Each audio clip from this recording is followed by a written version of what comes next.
this is something that's been on my mind with the load management, and I'm up and down with it. With old school versus new school, I understand there's a different train of thought. I'm in the game. I cover the Clippers, okay? And I'm like, what's the line there with the load management? Injury management is one thing because you're injured, so now we need to limit practice time and playing time. Load management because your statistics and your analytics say that you need a break or whatever, it's a totally different thing. And it came out when Joel Embiid had his interview, I think it was right at the end of training camp, about not playing back-to-backs. If that's what you want to do, and this is just my opinion, keep that in-house. Because now you're setting yourself up for, I think, a lot of criticism, and which is happening. Because now you're paid to play X amount of games, but we know that's not going to happen. This is, if you could play 60 to 65 games, and he said that he's not concerned about the MVP race, he's not concerned about the scoring title, he just wants to be healthy for the playoffs, and I get that. So let's say injury management instead of load management.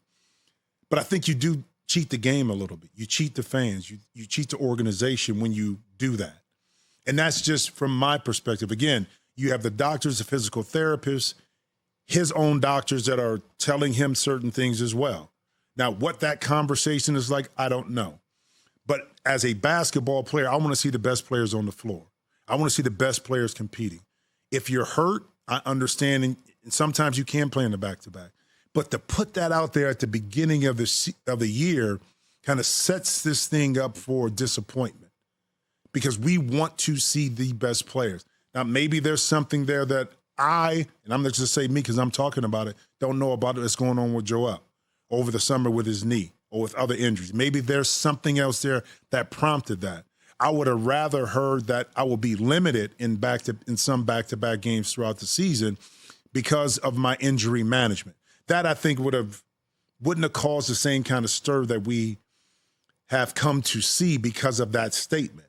Now, whether Joel was saying that in a playing manner or really meant it, the way it came across was this was going to or is going to be the plan for the Philadelphia 76ers for the year, and which is kind of tough because this is a team with a rebuilt roster with Paul George, who now is going through an injury but has come on board, that has a real legitimate chance based on the roster, based on the talent, to really push not only the Knicks but the Boston Celtics to an Eastern Conference Finals, but also to a championship. So I'll be monitoring that situation throughout the course of the year with Joel Embiid and the Philadelphia 76ers. Again, that's just my opinion on what I feel. I think the time is different. Guys are not going to play all 82. I get it.